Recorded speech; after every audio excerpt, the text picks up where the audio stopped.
Savannah is growing fast, but the real question is it growing in the right way? Ugh. Tonight we're sitting down with someone who wants to help shape that future. From the rising home prices to overdevelopment to taxes and what it takes to actually protect the communities people love. If you live anywhere in District 164, which includes Pooler, Bloomingdale, parts of Port Wentworth, parts of Western and Southside Savannah, Pembroke, Richmond Hill, areas around Meldrum, Black Creek, and Ellabelle, this conversation could directly impact your future.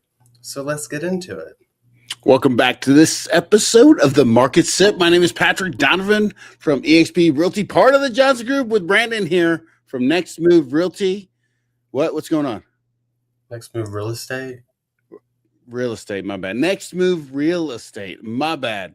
And if you're looking on this, I'm sorry, buddy. You got to tell your broker I apologize. I must have done it 100 times where I got it wrong.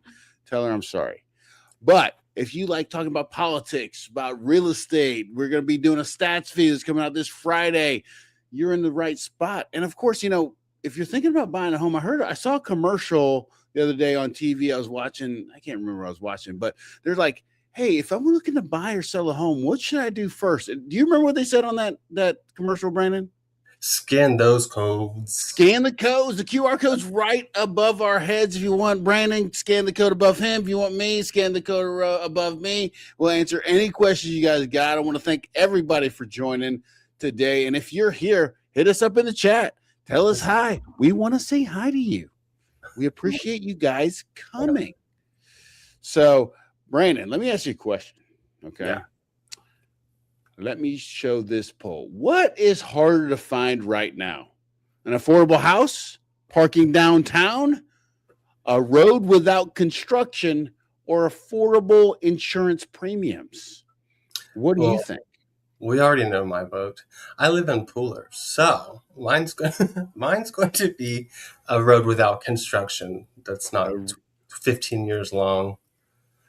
Yeah, you just drive right out to construction when you leave your neighborhood every morning, so you can't even avoid it if you tried. No, mine would be parking downtown. I don't like when I'm going downtown to try to hang out, maybe a nice night out, especially like a Friday or Saturday night. That's like a nightmare. So parking for me downtown is the big one. But put your vote in the chat. 1 for affordable housing, 2 for parking downtown, 3 for a road without construction, or 4 affordable insurance premiums. I actually am going to vote. You know what? I am voting. You know what? I am going to vote. Your voice matters too. Yeah, my voice matters too.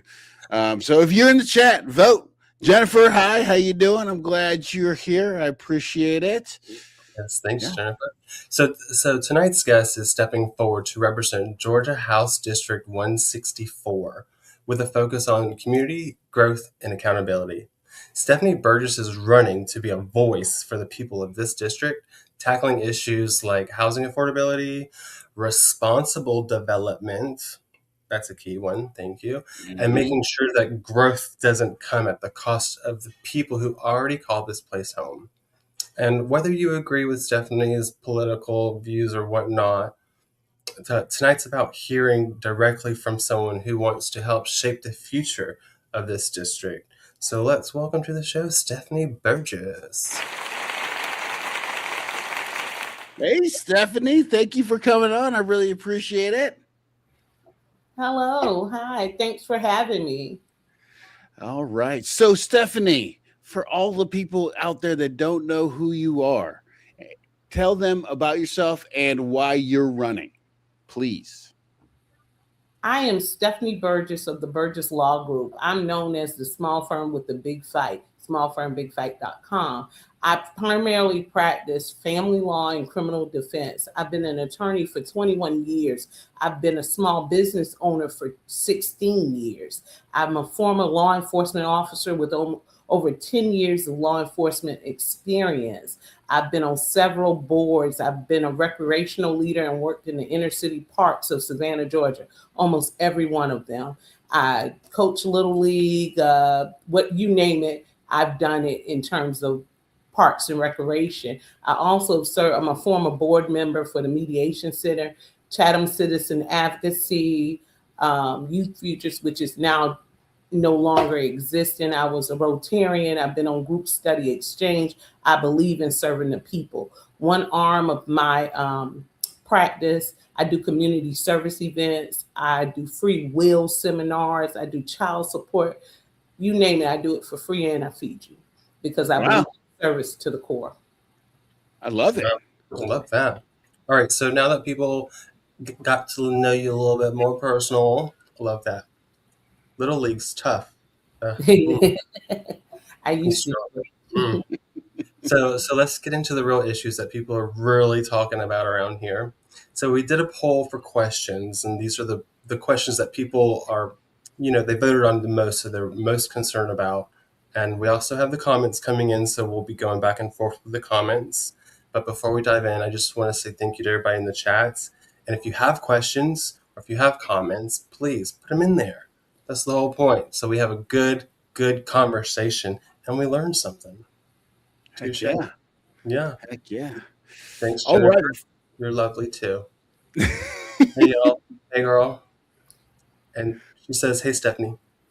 Oh, said I can't see, so I'm blind. I normally don't wear glasses besides when I need to read, but the older I've gotten, I'm just blind.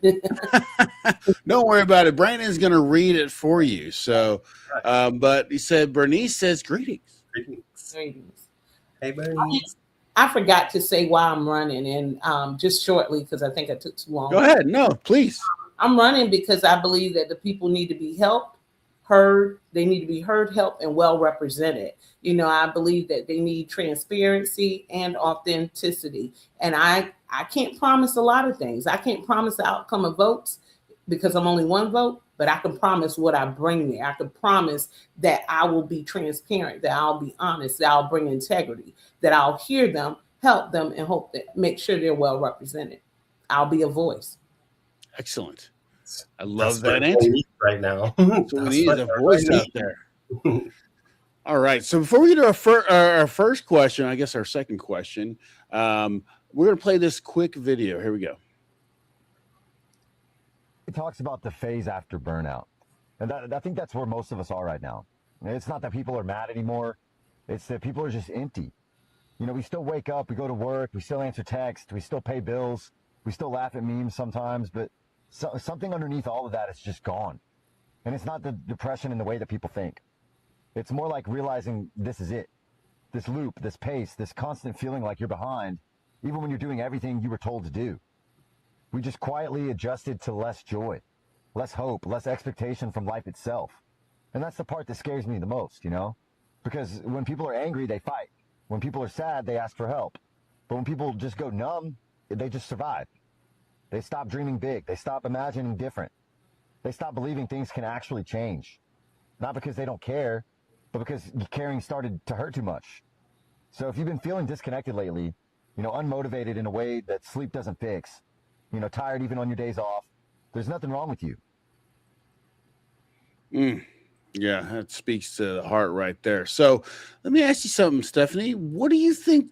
What's something people should be angry about? I mean, you hear that guy, he's talking about the hopelessness that's going across this country. Like, what should people be angry about that they don't really know about? So it's twofold. When I hear that or listen to that video, what I'm thinking about are everyday people who I deal with every day. I see people at their lowest points. They're going through a divorce. They may be going to jail. So people are working every day and feeling like they still can't make it, that they still have no hope. And I don't know that that's something that they need to be angry about, but it's definitely something a politician needs to try and do something about because the people put you in office. But if we talk about something people don't know about, that I think is going on, it's the lack of transparency. So sometimes someone will dangle a glittery carrot in front of you, but you don't know what's under it. You don't know what's covering it. So a lot of times we may have something that's coming to the cities or the areas and it looks great on the surface, but it's the fine writing. It's the small print that really affects the people later. And these types of things can affect generations 20, 30 years, especially when we're talking about development without direction. This isn't a Absolutely. small deal. So I do believe that the people deserve to know exactly what it is. They need a candidate or someone in office who's going to pull back all of that and say, hey, but this is really what it is. And I believe in informed decision making. So you can choose what you want. Like maybe you're okay paying higher taxes if you know later it's going to help you. But if you don't know that and they're just going to put something there and it's going to affect you for years to the point where it may move you out of your house, that's not really fair because you didn't make an informed decision. Absolutely. So how do you plan on getting the word out on these stuff that people, are not aware of? Well, I came up with this idea. I don't know if it's realistic, but I know it's something I would be willing to do. If I'm elected, I'm willing to have more town hall meetings. I don't want the voter to feel like they put me in and then they never saw me again. Or I argued about transparency and I did nothing about it. It's an empty promise. I promoted their numbness or disconnectedness. So I would have to stay true to my word. I think that I could, before I left, let's say that the session is January to April. Before I left, maybe in December, every December, I have a town hall. I go to the different areas where I represent, and I hold those meetings so I could hear what the people want me to speak about. It's almost like being a lawyer. Someone hires me to be their voice. So I don't know what the judge is going to do when I get in there, but I know what I'm going to say for my client because I know what my client wants. So if I'm elected, my clients are really the residents, the voters who put me in. So I need to know what they want said. And I think I can do that by holding more meetings. So I hold a meeting before I leave, I hold a meeting in the middle, and I hold a meeting when I come back so they'll know what made it and what didn't. Heck yeah. I love that. You can come on our show. That's what it's for. Yeah. That's why we're here. That's why we're here. So we have Joshua said hello. Hello, Joshua. Hey, Josh. You got a great response. Most people who work in the public sector have forgotten about us, we the people. We got your auto correct, yeah. And people need more town halls. They're so important. And we definitely need more thinkers like you. You're so sweet, Jennifer, sometimes. So what's to you, like, what's the one thing at the state level people don't realize affects like housing prices?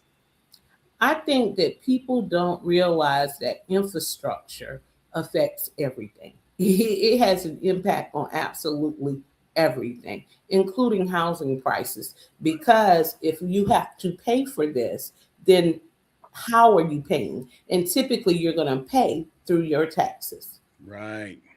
So I don't think that the connection is made. I often say I started out thinking that my three topics were housing affordability, high prices, and public safety. But as I got out and I talked to people, it's really infrastructure. It's the development without direction. It's the infrastructure without inclusion. They didn't get included in the planning. And so then we have all of those side effects, meaning like you got drainage, you have flooding because they didn't all over Pooler. Yeah. They didn't build a storm drain big enough for the influx of people who came. And no one's thinking about this. You may have had a great school system last year or 4 years ago. Now your child's of a certain age and you don't, because the student to income rate, the student to teacher ratio is off.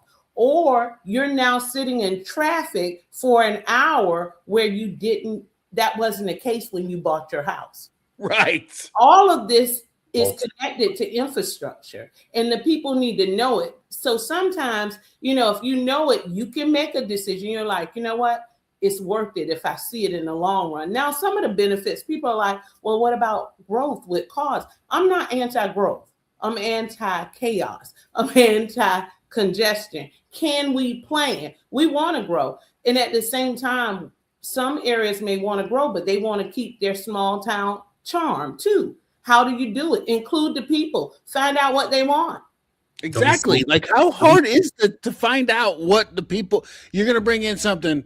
And I'm trying to get. I don't want to upset Brandon, but Like you're going to bring a major industry to a area. You don't take the people's input, and you wonder why they're mad. Like, what the hell? Like, you know what I'm saying? And the people may be split on it. But at the end of the day, I also believe in tough talks. So a tough talk may be, okay, I know you want this, but the truth of the matter is, it's probably not going to fly. And I equate that. That's comparable to when I have a criminal defense client, right? Maybe he's going to jail, and I may have to say, and when I say, look at here, if I go, look here, that means, yes. So the residents or the voters may come with an idea, and I may have to say, hey, it's just not going to fly. We don't have the votes, but at least they were heard. So a lot of times, even with my clients, although they may not win in court, because they were heard and somebody fought for them, they feel like they won. Right. They feel like they're represented, and that's what we're looking for, right? It's just want to be represented properly. We understand that you can't win every vote, but like if they just dismiss you, that's where people start getting frustrated, I think. And not include you. You're not even included in the conversation. When we're paying the bills. So they make you think that you are, but you're not. Yes, exactly. Exactly. All right. Before we get to the next question, we'll play this quick video. This is kind of feeding into what we're talking about. So, I mean, when you do a backdoor deal 2 years behind the community's back, and you just say, hey, by the way, here's a soccer stadium, but you don't get to vote on it, that's not transparency. And that's what I think a lot of people were mad at, is nobody got to vote. My personal opinion is it was a terrible business decision all around. Terrible location, terrible business deal where we can only use it 24 times a year. Springing a $27.5 million tax bill on the community over 20 years is totally unacceptable in my opinion. I would never do that to my community. So you got things like Anchor Park, which I actually like having come to Port Wentworth, but there's a lot of people upset about it. You talk about the data centers that's potentially across the street. You talk about the nickel refinery. We talk about off of Pooler Parkway, where they're going to be building this in massive playground thing where everybody's against. They're trying to destroy Tom Triplett Park, right? So let me ask you this, Stephanie. What conversations are happening behind closed doors that regular people deserve to know more about? For example, I'm just going to use this for example. There was talk about an airport in Richmond Hill. Richmond Hill's traffic is already horrible. I don't know how that area would be able to sustain an airport.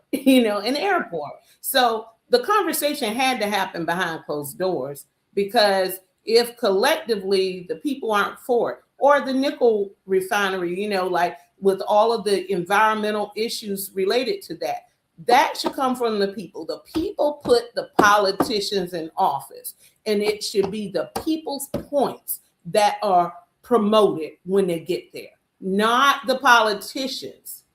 It's the people's. We work for the people. Right. And to include city managers are not running everything, I'm saying? The people have a say, I'm saying? So it's on us. And this is, I'm going to get to it at the end, but we got a petition together trying to stop this data center thing because, they're not listening to us, I'm saying? So we got to make them.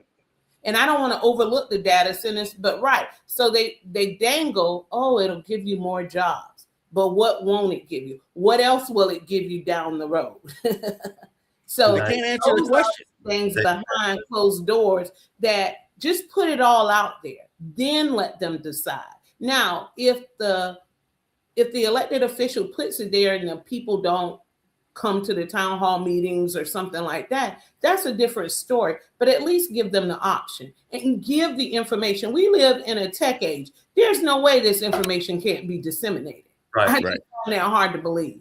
Everybody's on Facebook. Yeah, Facebook or some kind of digital. You could have a website. You could click something, pull it up, read if you like. They put it out there. It makes it easier for people to actually pay attention. They don't want that. Accessibility and integrity all day. You got people in the comments just loving you, though. So love informed decisions. More people need to hear those words. People need town halls. Those are so important. We definitely need more thinkers like you. Oh, I love that. You're so nice tonight, Jennifer. Let me tell you, I got a canal issue, and this family in this house has been fighting for over 40 years. I don't want to talk about that property. Uh, so, I so can't see, so I'm relying on you. it's there's, it's not great. It's not great. So I guess the question I would ask you is, what protections should neighborhoods have before large developments are approved?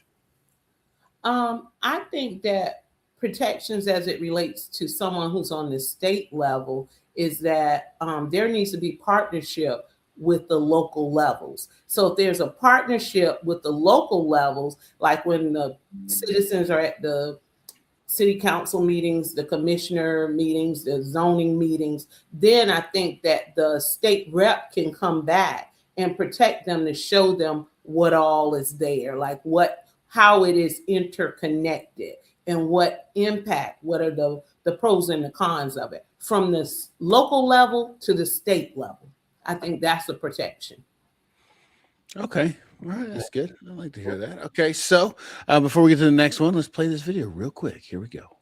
There's something the average American knows that the average politician won't admit, and that's that we are in a recession. Politicians don't want to be the elected official that brings about a recession because that's not going to get them reelected. But the more that politicians act like everything is normal, or in particular, the more that this White House acts like everything is actually super awesome, the less people believe them. And honestly, the situation for the average American is not great, Bob. The US only added 181,000 jobs all of 2025.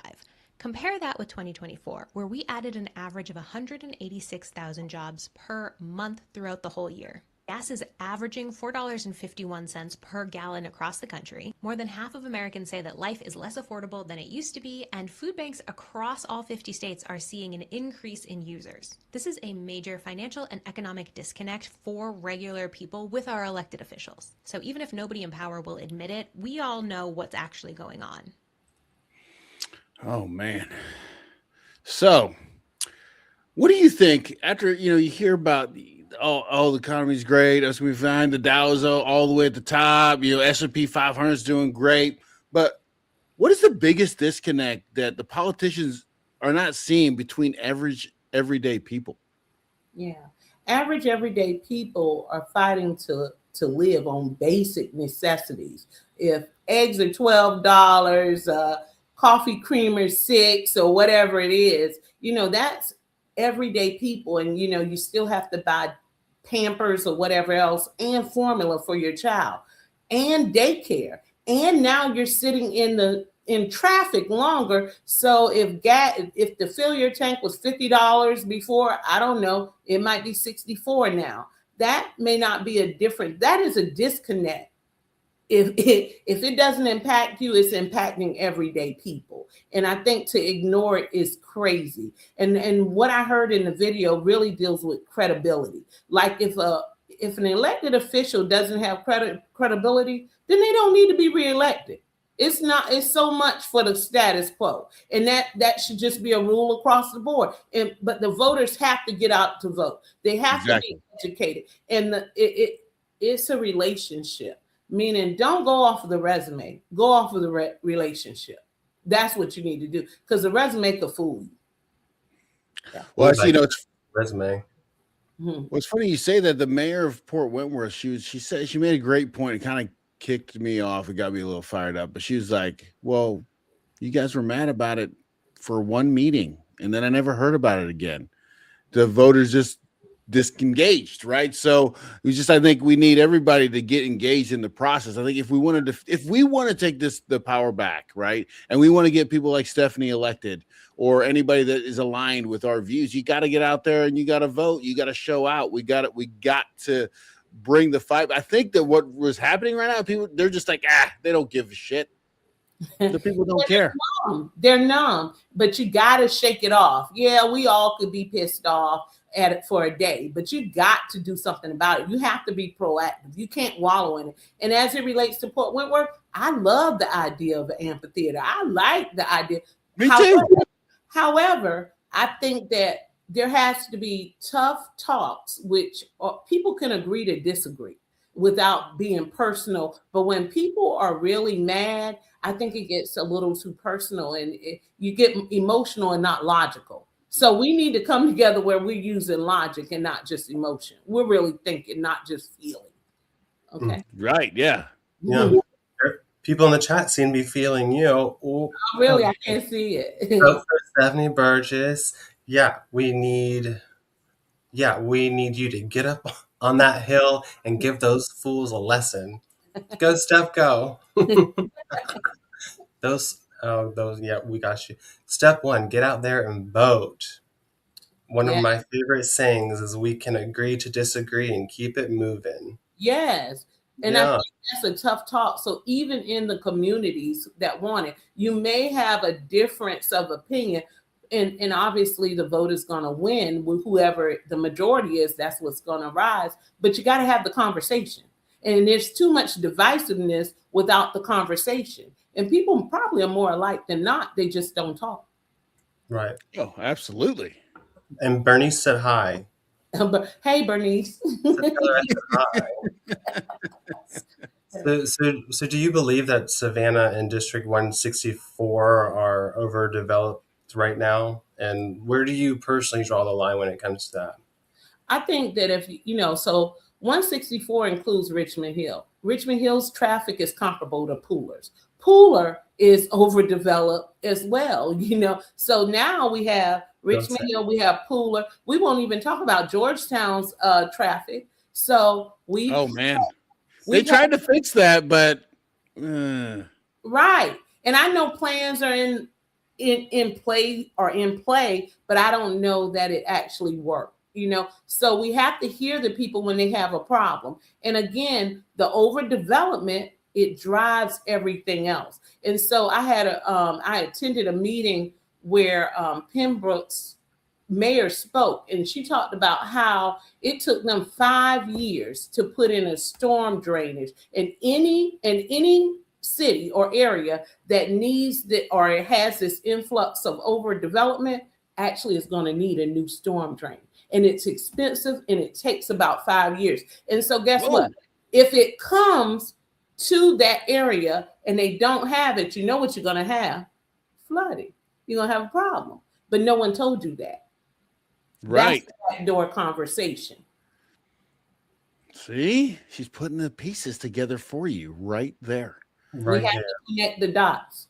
And you can't be scared to do it. So then if I'm elected, I can't tell the people what they want to hear. I got to tell them what they need to hear. And that may not make me a team favorite, but it'll make me honest. Well, I'll tell you what, as long as you're communicating. That's what people want, though. As long as you're communicating, I think that's the biggest thing. I think, I would just bring up Port Wentworth. I live here, but the mayor, Tracy Saunders, she's very vocal. People are like not knowing whether they like her or not, but they do like the transparency. And I just think that there's just, over time, if she keeps being outward to the people are going to embrace it because they'd rather have that than poop. There's a data center. Tracy, I just attended the Hispanic Chamber of Commerce women's luncheon, and we sat beside one another. She's great. Yes, I do. I like I think Ziegler. I don't know, Tiffany or Tanya. And Pembroke, she gave all this information. I just happened to take the notes. She stood there at an NAACP meeting and gave it. I appreciate it. Wow, that's great. Okay, so before we get to the next question, I'm going to play this video real quick. Here we go. This is how I think most people are feeling right now, because I think people are kind of just sick and tired of all of the politicians. So I think this kind of encapsulates all that. Here we go. There are a number of polls. One that I saw said that, a recent one said that only 28% of Americans have a positive view of the Democratic Party. So I wonder how you interpret that data. So it's pretty bad. President Trump is incredibly unpopular. We know that. Democrats should have benefited from that. Thermostatic political change means as one side comes up, the other side goes down, the other side should come up. That really isn't happening. I mean, we are benefiting in the kind of generic ballot. Who would you vote for in a House race? We're up a little. but not because Democrats are more popular, only because Trump and the Republicans are less. Yeah. And the question is, why? Now, some of that is Democrats who are disgruntled with their own party, who will eventually vote for Democrats for sure. But some of it, and a worrying amount of it, are swing voters who think both parties are terrible, and we're only slightly less terrible than the Republicans at the moment. Slightly, but like people are not happy with politicians right now. So what's the one issue you think both political parties are getting wrong right now, Stephanie? I think that sometimes I will use this. I was on a forum recently and they said, Stephanie, how would you get them to vote across party lines? Okay. So I think that this is related. Issues are not really party, they are people. Politicians should be people focused because regardless of what party, the common ingredient is the people. And so it's people related. And so if your people put you in office, as long as you stay true to those people who put you there, that's the confusion. I think that's the confusion. I think everything gets all cloudy with all of the arguing and bickering when really that politician who gets there, it's not confusing. Who put me here? That's who I need to talk to. Amen. Hashtag facts. So we got some of the comments. I know communication is key. Georgetown's a nightmare. Oh, stop it. We know. Infrastructure pooler cannot keep up with a new development. It's wild. She knows what you need. She keeps it 100. I love that. People are feeling you. They're listening to you. It's an acquired taste. Now, I will tell you that even in my practice, you either love me or you hate me. But at the end of the day, I feel like I have to tell you the truth. And so truth is not always popular with people. Some people won't feel good. But we're in a time right now where we got no time for feel good. We got no time for fluff. You know, nope. You got to get in there and hit. We are in some really trying times. My slogan is big issues, big fighter, big change. We got big issues. I'm a big fighter, and we need some big change. Daggum right, we need big change. So how do we rebuild the trust between the voters and the elected officials? It's like with anything else. Now I'm going to use a crazy analogy. You know how I do divorce work. So if someone cheated and they stayed in the marriage, it's not going to happen overnight. You're going to have to consistently do things to build that trust. So I can't just come. The rubber has to meet the road. I can't give these great zingers or sound bites and not do the work. So I have to show up. So if I said something about a meeting in December, then damn it, I better have one. Right. That's where we at. And not just 1 year, for as long as I'm in there. What I really liked about Mayor Johnson is that he kept those Friday Night Live. He talked to the people. It changed the game in terms of information and accessibility to a politician. You could like him or not like him, but that he gave information. Yes. I love it. And I'm telling you, like every time I want to get an update, I go there. That's transparency. And you take the good with the bad. Everybody's not going to love me. Right. I have to talk to people who are like, hey, I don't like you. And I may have to ask why. What is the issue? Absolutely. You don't know if you don't ask. Yeah. Exactly. Okay. So let me ask you this question. If you win and we revisit this conversation, say 4 years from now, what would need to happen for you to say we moved District 164 in the right direction? I think that one thing for sure is that you didn't have all of the back deals. The people felt like they were involved in the process. We have inclusion in the decision making. It's not like they had choices at the Capitol, not just chance. This is like, oh, we don't know. You know, they felt like they really were involved because they put the right person in office. That would feel like success for me. Someone asked me recently in an interview about my law practice. They said, how do you know it's successful? What makes you know that, you were successful in a case? It's not if I won a loss. It's if my client was happy. And I already told you, my client, the voter. So if my voter's happy, hey, we're good. We're good to go. That's awesome.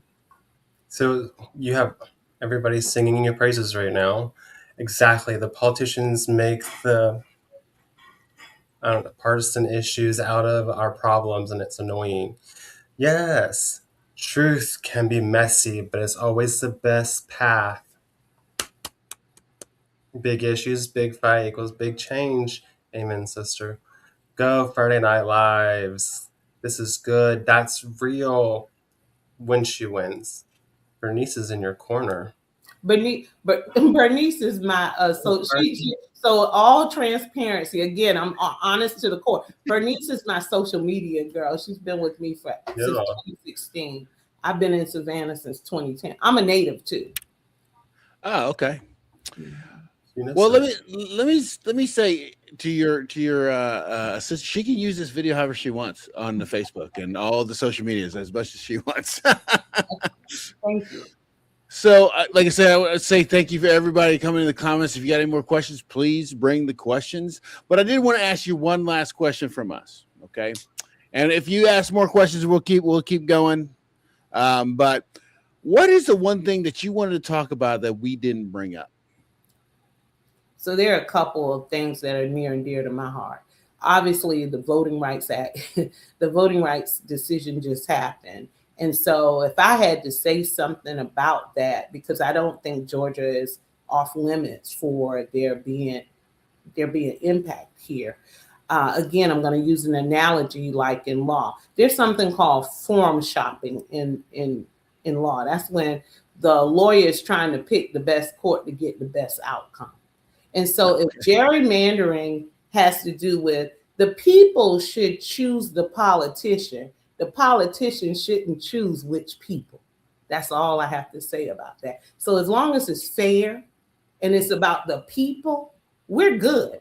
You know, there's no way someone in Richmond Hill has the same issues in Tybee. I had a friend who told me that her line was cut from Richmond Hill to Tybee. Now, I didn't fact check that, but I know that those are different issues. So you want people in areas that have the same issues so we don't have all of this split up.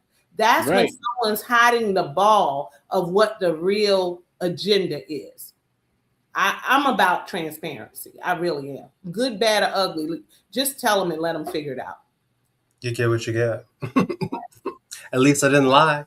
Yeah. And the other thing is someone was like, why do you say public safety? Well, if we have congestion, I think people always think public safety has to do with how many police or can the emergency service get to you good if your traffic is always blocked up? Oh, no. If your house is on fire, can they get through? All of this is interconnected.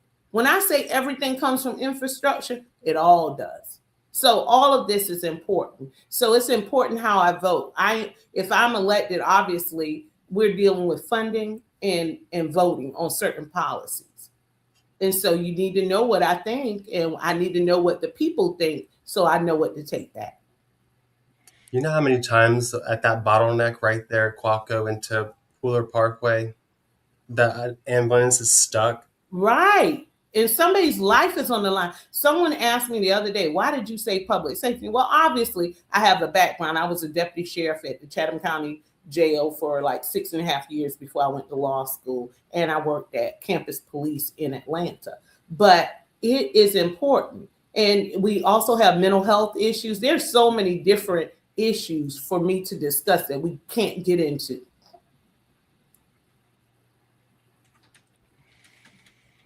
Jeez Louise. All right. So we have way more chats coming in. So Megan was born on Southside too. Good for you, Megan. Stephanie is a leader and is for the people. OMG, yes, the voting rights. No Jim Crow. Let's go, Steph. I've known Steph for 10 years. I can witness that she truly has a heart for people. I can feel that too. That's awesome.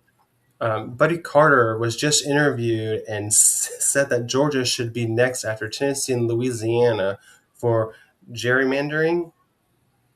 We need to be on full alert. Okay, so what's give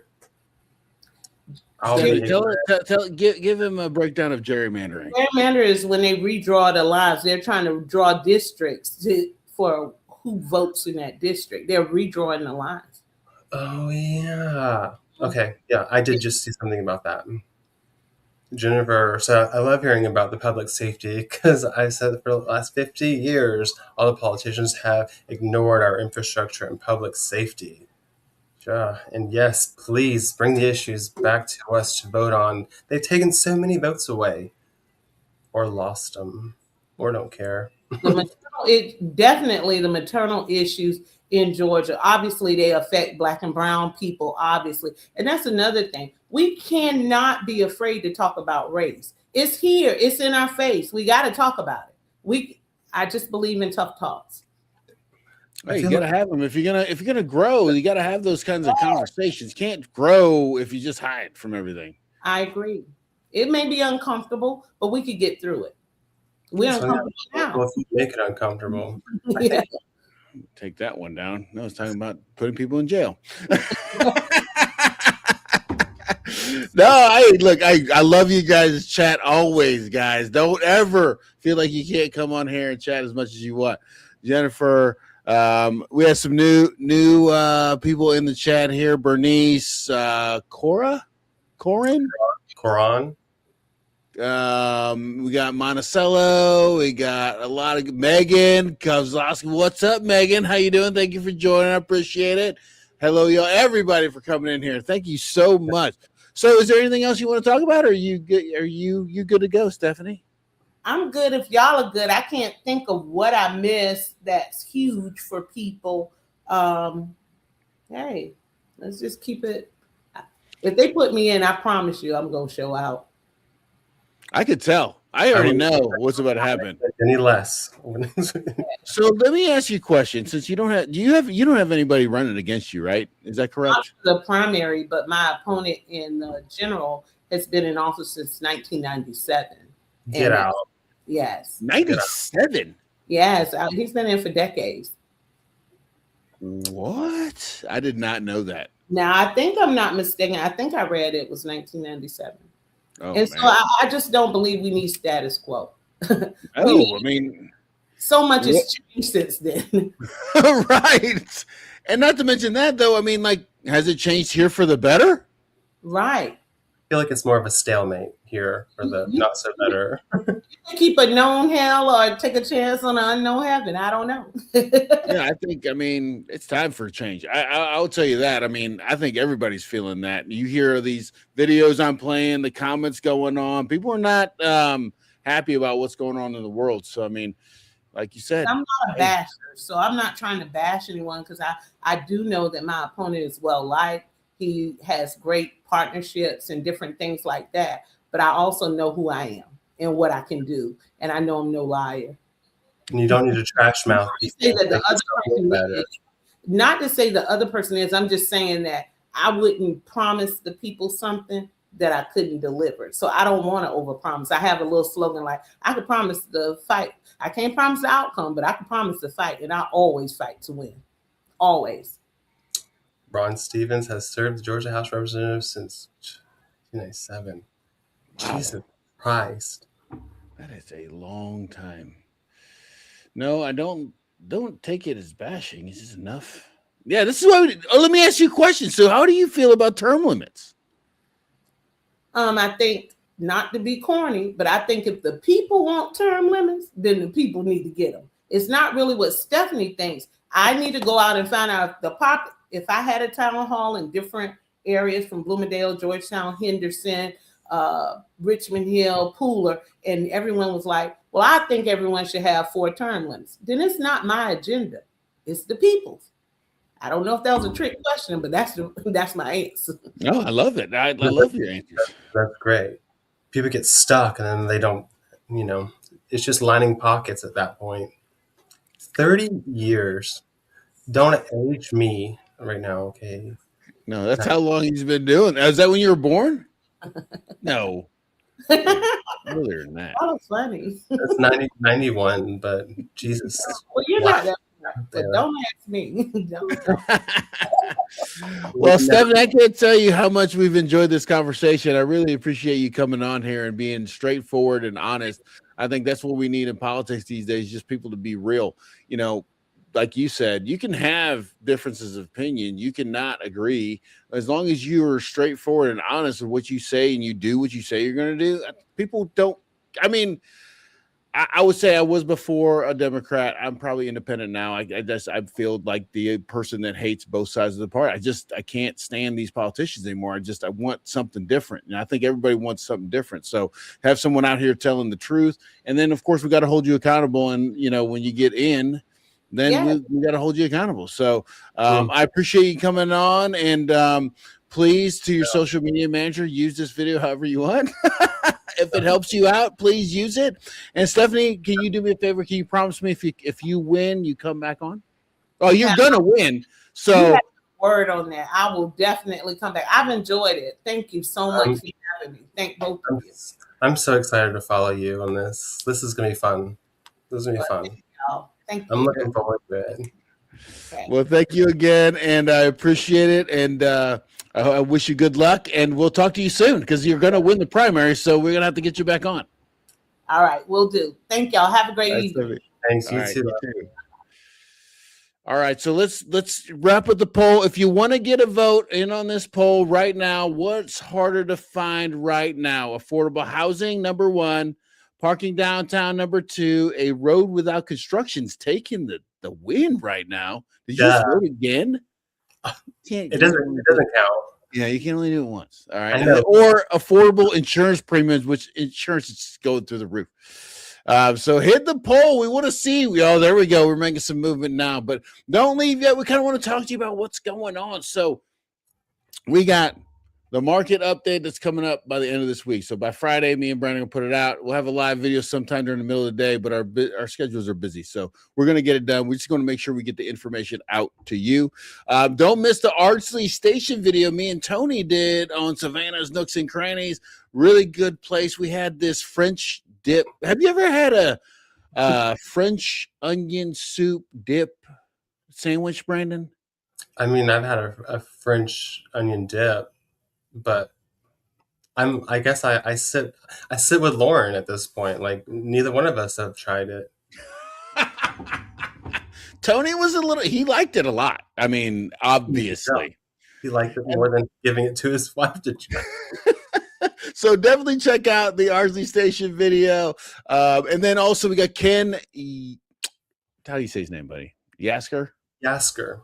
Yes, Ken Yasker. He's running for governor of Georgia. He's going to be on next Friday, so definitely check it out. And then, of course, I got the petition. Me and Brandon are talking about data centers all the time. You know what I'm saying? Me, really. We're doing a petition, so if you're in the Port Wentworth area, please, and you want any information, just hit me up in the chat or hit me up on Facebook or hit me up on my phone, 912-657-3544, or hit me up in the QR code. Whatever way you want to go, if you want to sign the petition. But I do want to say, I want to see what we got. So nobody cares about affordable housing. So everybody, if you're buying a home, let's go. You guys all seem like everybody's ready. I'm just playing. They can't get there with all the road construction. That's the problem. The construction's in the way. So I'm the only one with a parking downtown. Wow. Yeah, I'm surprised by that. You're going downtown like a crazy person all the time. Well, I want to tell you guys I got a parking ticket, and it's been how many months? I want to say thank you all once again for coming on. I really appreciate you always, all your guys' support. Always, Jennifer, Bernice, Megan, loves having you. Hello, y'all. Josh, of course. Thank y'all for coming on every Monday and supporting us. We really, really, really appreciate it. Brandon, you got anything you want to say before we let it go? I mean, I feel like we said it all. I'm honestly super excited for her. Like, I really, like, no bullshit. Like, you get what you get. And it was fun. I wanted to let my hair down a little bit, but I was trying to be polite, professional. Well, don't forget May 18th or May 19th is the final day to vote. Early voting is happening right now, so you get out there, vote for Stephanie if you like what she had to say. I think 30 years in office is long enough. You can get him out. But anyway, thank you guys for watching. I really appreciate it. I'll talk to you guys soon. Good night.